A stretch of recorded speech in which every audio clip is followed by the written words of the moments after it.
Yes, was Hashem Yisbarach, we are in Daf Yomi Chullin Kuf Lamed Ches Amud Aleph by the two dots V'kama Noisin Loi. How much Rishis Agez are you giving to the Kayin? Tana, the Mishnah says it's got to be 5 slime. Loi Sheyilab Nenu V'Yitner Loi. It's not the Yisrael's job to wash it first and then give it to him. Ela Sheyal B'Nenu Kayin V'Yamed Al Chamish Slime. It has to be that when the Kayin washes and cleans it, its value will be a 5 slime. That is how you were yetze with that giving. Kidei lasais beged katan. What's this shear of 5 slime? The Mishnah says is in order to make a small beged. How do you know where's this beged katan shear come from? Rabbi Yeshua ben Levi Amar Kra Lamed l'shareis. The kain stands in front of Hashem to serve. Davar shu roi l'sheira, something that's right for him to use while he's serving. And my nihu, what is the smallest shear of a beged to make? Avnate, a belt, ema me'il. Maybe it means he has to be able to make a me'il, which is also a garment that he uses when he's misharis in front of Hashem. And that the Gemara says, "Tafasta meruba light tafasta." When you grab too much, it's like you haven't grabbed anything. Tafasta muat tafasta. But if you grab a little bit, then it is grabbing. Meaning to say is that there's a machlekes or the shaila, what the shear is, either a greater amount or a lesser amount. Included in the bigger amount is the smaller amount. So if we don't know how much the shear is, if we say it has to be the bigger one, Rashi says, well, mehechatesi, that it's not the smaller one. Do you have a miyut that said it's not the smaller one? But if it's at least the smaller one, everybody is agreeing that you're at least having that amount, and therefore we always say we have a klal in Shas, tafasta meruba, light tafasta, but tafasta muat, if you take the lesser one, tafasta, either way, you're going to end up with at least that amount, and that's the shear that we say. In fact, the Gemara, the ema kipa, so maybe it's even smaller than avne. Maybe you can make this little hat, or like we call our yarmulkes, could be called a kipa. Ema kipa shel samar. Where do you have a kipa shel samar? Tanya, the Brisa says kipa shel samar ha'isuv nachas b'rosh kayin gadol v'aleha tzitz nasan l'kayim mashenemar v'samto yisrael b'sil tcheles. That the kayin gadol wore this kipa shel samar, and that's what he would put the tzitz on. And I think the Gemara answers the reason why it's not a kippah and it's an avnate is because Amar Kra, the pasuk says, "Hu ubanav Aaron and his sons davar hashaveh la'Aaron ulbanav," something that's equal by both of them. And the kippah, which you just said from the bride, is only something the kohen gadol wore, not a kohen hedger, so it can't be referring to that beged because it has to be a beged that all the kohanim wore. In fact, the Gemara, avnate nami lo shaveh, the avnate shear that you're saying is also not the same Aaron ubanav. Ha nichalaman amar. That the avnei shel kohen gadol loy zehu avnei shel kohen hadyoy shapir. That means there's a brisa that talks about the avnei that the kohen gadol wore on Yom Kippur, which we knew was all leved, which was all linen, and it was one material. There's a brisa that says that belt that the kohen gadol wore on Yom Kippur is not the same belt that the kohen hadyoy wore all year round. Meaning that the kohen gadol's Yom Kippur avnei was special Yom Kippur, but all year round the Kohen Hedjed and the Kohen Gadol wore a different avnei, which we know was Klein, which was made of the Tcheles and Argaman. And therefore, if that Mand Amar, who says that on Yom Kippur what the Kohen wore was not what a Kohen Hedjed wore all year round, then Shapir Dami, that the avnei that the Kohen Hedjed and the Kohen Gadol wore throughout the year was the same thing, we could say the shear is an avnei. Elamanda Amar, Zehu Avnate Shel Kohen Hedjed, that the Kohen Gadol's Yom Kippur Avnate was the same type of Avnate that the Kohen Gadol, the Kohen Hedjed wore all year round. Turns out all year round, the Kohen Hedjed wore the only Leved Dika Avnate, not the Shatnez one, and the Kohen Gadol wore the Shatnez one. They didn't have the same Avnate. What are you going to say that you're saying the Shir Reish Sagayis has to be an Avnate because it's the same by all Kohanim? Isn't it shver? The Gemara says no. Ma'ikil meimar. What are we going to say? Shame avnate ba'olam. Still an avnate. They all have an avnate. We could say that the shear is to give an avnate, even though they had different type of avnates, as opposed to the kippah, which only the kohen gadol wore, and the kohen hedjed didn't have it all. So the Gemara his biklit. Now, if before the yid managed to give his reishis sagez to the kohen, the Mishnah says he dyed it. He by mistake D-Y-E-D'd it, then he's kaina and pishinoi, and he doesn't have to give it to the kain. Zakti Gemara, itmar, gazaz, umachar, rishaina. If a guy has a bunch of sheep, he shears one sheep and he sells it right away before he got to the shear of 5 sheep. So Reb Kista says, you're still chayav on that one you sold. Reb Nasan Bar Aishia Amar Pater. Reb Chista Amar Chayiv the Hagazaz, because you were Geizes your tzayin. The pasuk says Reishis Hageiz, and it was Chayiv, so you're Chayiv to give even though you sold it. Reb Nassim Bar Oishia Amar Pater, because the Idna de Kamali Shiura, the Mishnah says there's a shear of 5 sheep. When I got to 5 sheep's worth, but I already don't have it anymore because I sold it each one as it came. So Be'ina Tzayinecha has to be of your tzayin v'leka, and you don't have that. So that's Machlekes Rabbi Shimon and Reb Chista. Tanan Halikach is Tzayin Shalai B'Kavim says if you buy the right to shear if you buy the shearings of a guy pater, because it says Meseches Hageiz, you have to give from the first of your shearings. Not if you just buy wool. But if you bought the guy's sheep to have the right to sell it, to shear it, meaning I'm still only buying the shearings, but I'm owning the sheep enough to shear them, then the Brisa says you're chayiv. But why is that? Even when I buy his sheep to shear, why you chayiv? Every sheep that you shear, now the sheep goes back to the kain, and the shearings are yours. That's what it means when you buy the sheep to shear. As soon as you shear it, you don't have the you don't have the sheep anymore. So why you chayiv Meseches Hageiz in that case? The same story you said before. At the time of the shearing, I don't have the sheep anymore. You're not chayiv Meseches Hageiz. So here too, and that the Gemara says, the guy sells him his sheep to shear, but he has ownership of them for 30 days to take care of it. So it's not that as soon as he shears it, it goes back to the guy, and therefore it's still enough considered tzayinecha that you'd be chayav to give Meseches Hageiz. The Mishnah also says if he buys the shearings of his friend's sheep, you'd be chayav. Man tana dehecha de iki shiura gabi meicher baser meicher aslinan.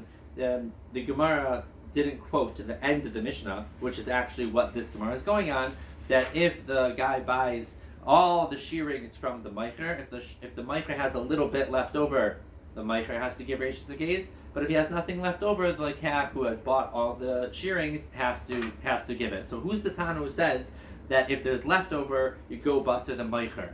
Reb Chista, Reb Yehuda, this is Reb Yehuda. It's not hameicher kalfe ilam b'teich sadehu. If somebody sells single trees within his field, noisin pei l'kol echad b'echad. Every tree that the lekach bought is chayav on its own peah. Reb Yehuda, Amosai, when is this? This man shalai shir ba'al hasadeh. If the ba'al hasadeh, the meicher, left over no trees for himself. Abo shir ba'al hasadeh noisin pei al kol. Because if he still owns part of the trees in the field, the whole field has one peah, and the Baal Bias, the meicher, still has trees in the field, so he does one peah on the whole field, and we see that if there's shear, it's all meicher, the meicher has to do it. Amalei Rava, v'hamar huda amar v'husha hisro ba'al hasadeh liktzar. But you yourself, Reb Yehuda, say that only works if the Baal Bias comes along to his field, which has a tree left over, and he already started being kaitzer the field before he sold it. Now we can say there's one chi of peah on the whole field. The chi, and you didn't say that. You just said as long as he was mishayer. The chi tema hachanami v'hushes haligzai. So you're going to apply it on Mishnah. It means if the meicher left over for himself and he already started shearing. Okay, well bishlam hasam over there by the peah field. The reason why it has to be shear and hiskol liktzar is because the pasuk says when you are kaitzer your field. Me'idna the ischal liktzar mechayev b'kulei sadeh. As soon as you start the ketzira of your field, the whole field is chayev. So you could say the starting is what's mechayev the whole field, and it's on the meicher, not the lekach. But why would that apply by Meseches Hageiz? As long as the meicher has some shearings left over for himself, and he already started. What shaykh is starting? Alahacha me'idna the ischal megaz loy mechayev b'kulei idrei. When someone starts shearing one sheep, it doesn't now mechayev him to shear all his sheep and get the shear Meseches Hageiz. So that same klal, the chayra is not daima, it doesn't apply. Ela amarava, rather pshat in our Mishnah is Haitanu. It's the following Mishnah, not this Rabbi Yehuda of shear itzal meicher, but rather Ditztan. Amalei meicher li b'nei ma'ayim. We had this in the previous parak. Sell me the innards shel parazu v'haya b'hem matanos, and there was matnas kahuna within the innards, but I bought all the innards of the animal. So nice and lekayin, like the lekach who received some Zerah, Chiyai, Mekeva, Matanis, Kahuna within the innards that he bought, is Machayev to give those to the Kayin. The Imenakalim in Adamim, and he doesn't get any money back from the Meicher because there was a part of his purchase that he had to give to the Kayin, because that's just what all innards of the cow looks like, and that goes to the Kayin. However, Lakach Mimenu B'Mishkal, if he said, I want 5 pounds of innards, then he can't include the Matnas Kahuna in there. And if he did, Noistan L'Kayin, the Lekach will give it to the Kayin, Menakalim and Hadamim, and the Meicher has to return money to him. Alma, Matanes the Kayin, Loi Mazvin Inshi, that the Matanes are not sellable, and therefore, if the Meicher included it in the Lekach purchase, he would have to give him back money. Hachanami will say the same Shan Arvishna, Matnas the Kayin, Matanes the Kayin, Loi Mazvin Inshi. The Rashis case which goes to the Kayin is not sold. And therefore, Hilkach Shir HaMeicher, if the Meicher left over some shearings by himself, Meicher Chayev, the Amarle Lekach, Matana de Kayin Gabachi. I don't have to give the Rashis a case because you still have it in your hand. Those are the Manas Kuna because you can't sell that. The Im Loishir, I just added in some words, Loishir Lekach, Loishir, but if the Meicher didn't leave anything over, and everything is by the Lekach, so Lekach is chayav to give Rashis a case. Why? The Amalei Meicher, the Meicher is going to say, Matana de Kayin Lesvinilach. You are holding the Matnas Kuna, and that's not part of the sale. So you have to give that right over, and you're not getting any money back because that was never part of the sale. When I sold you all the shearings of this sheep for however much money, it means besides the Matnas Kuna, and you have Matnas Kuna, so please go give that to the Kayin and have a nice day. Hachlach, Rashis a case. There's the end of the 11th parak in Chullin. We are now starting the 12th parak, Shiluach HaKan. And that is some machlokes. It is Shulach HaKan, Shulach HaKain. The pasuk says Ki Kari Kan and Tzipor, so we're going to say Shulach HaKan. Shiluach HaKan noig be'eretz b'chutz la'aretz b'fnei abayis shlev b'fnei abayis. It's noig in Eretz Yisrael. Chutz la'aretz, whether the Beis Hamikdash is around, whether it's not around. B'Chulin, only in Chulin, avaloi b'mikdash, not by hektish things. There's a chumrah that Kisvei Hadam has over Shiluach HaKan, in that which Kisvei Hadam noig b'chaya b'oif, chaya and oif, you have to do Kisvei Hadam b'mizuman u'b'shlem mizuman, whether it was prepared or not. And Shiluach HaKan is ein noig el b'oif, only by a bird. The ein noig el b'shein mizuman, it has to be not prepared, and the Gemara is going to explain what that means. The Mishnah is going to explain. What's considered not prepared? If you have ducks and chickens, they make their nests in a vineyard. If they make it in the house, those are prepared, those are like domesticated, those are yours. Pater Meshilach, there's no Shiluach HaKan there. Oif Tame Pater Meshaluach, Meshamleach, a Tame bird also is Pater from Shiluach HaKan. Oif Tame Roivetz al Beitzei, Oif Tahar, Ve'oif Tahar Roivetz al Beitzei, Oif Tame also is Pater Meshaluach. Koirei is the name of a bird. Tame Rashi says the Zachar Reb Elazar Mechayim V'chachamim Paitrim. Zakti Gemara Reb Avin Reb Miyaisha. Both Reb Avin and Reb Miyaisha said something. Chad Amar, one of them said, Kol Hechad T'Tnan Be'aretz B'chutz La'aretz. If you've been following along, the past like 4 or 5 parakim also the same list of things that's like ba'aretz, b'chutz la'aretz, b'fnei abayis, shleib b'fnei abayis. So they said a memra. Whenever it says chutz la'aretz and aretz, it's not necessary to say that at all. It's obvious because it's not a mitzvah. Hatluyais ba'aretz, it has nothing to do with the karka. So why shouldn't it apply in chutz la'aretz also? So anywhere that it says eretz or chutz la'aretz, it is not necessary. Livad me reishis hagez, except for the previous parak of reishis hagez. Why? La'afuki midreb eloi that we learned about the amar reishis hagez in an el ba'aretz, because he makes a hekesh to truma. So therefore the Mishnah comes along and saying not like him and says that it's also knowing in chutz la'aretz. The Chad Amar, another one said kol hechad t'tnan b'fnei abayis, shalei b'fnei abayis. Anytime it says whether there's Beis Hamikdash or not, it's Shalei L'Tzarech. There's never going to be a difference. Levad me ois v'as b'nai, that we have to tell you that it's noig in both places, because Salkadai T'chamina, you might have thought Hayol u'binyanin de Kachim Ksiv, since it's written ois v'as b'nai by Kachim, maybe only Bisman Te'ika Kachim Ninhoig Bisman She'teleka Kachim Loi Ninhoig Kamash Blan, that it's always noig. V'tarvayu, and both Reb Avin and Reb Meishia, both of them say Amar kol hechad etnan b'chulin u'b'mukdashim litzayrech. It needs to tell us that's noig by chulin and kachim. Levad megid hadasha, that there's no reason to say that it's noig by chulin and by kachim, because pshita Mishum de ikdish pakale isu gid hanasha. If gid hanasha is always noig by chulin, why do I need a Mishnah to tell you it's also noig when it's hegdish? Animals start off as chulin, and the gid hanasha is aser, and as soon as you're makdish it, why would that be a reason for it not to be aser gid hanasha anymore? So there's no reason for the Mishnah of gid hanasha to say it's noig by chulin and b'mukdashim.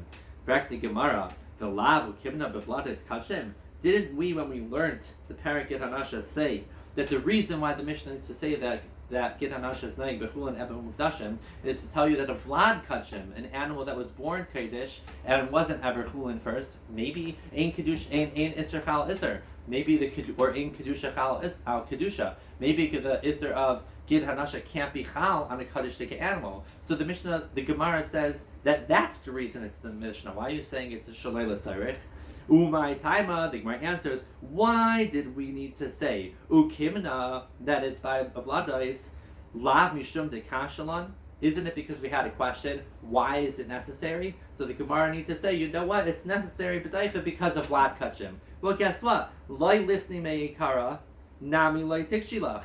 Don't say a Mishnah that it's naig bechulim bekachim. I would obviously know that it's naig always, and then I won't have to be daichik. Oh, I thought of a case where you might have thought not. By a flood is kachim. Don't say it, and I won't have the question. I won't have the answer. The Gemara, Elamai, why is it written? The reason why this Mishnah has this whole list of things in all these Mishnayos, because sometimes it's needed. So when I say the things that are needed, I'll say it even when it's not needed. It's only shilach akan by chulin, but not mikdashim. Why would it not be noig by kachim? Because the pasuk says shaleach, the shaleach has an aim, send away the mother, the misha at mitzvah le shalchai, in a bird that you are mitzvah to send away. But yatzazeh, that when it's kachim, iyata mitzvah l'shapa, you can't send it away. You got to give it to the gizbar to sell it for money.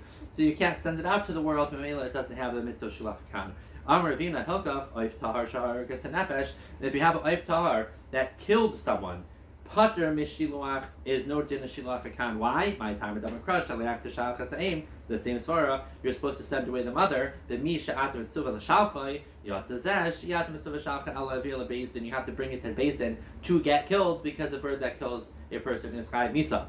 Fact, Gemara, how did this happen? That there's a bird that killed someone, that we're having to tell you don't send it away because there's no mitzvah. Well, Eid Gamar, do you know if they had a psak and basin to get killed because it killed someone, Bar Kitalahu, it would be dead. It wouldn't be around here nesting.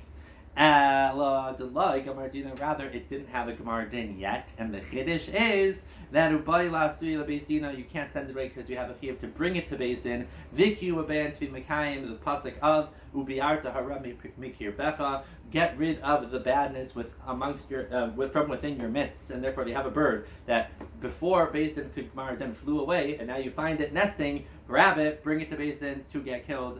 To be Mekayim, ubiarta hara mikir becha. Be'ezus Hashem, we will continue tomorrow. Shkaya.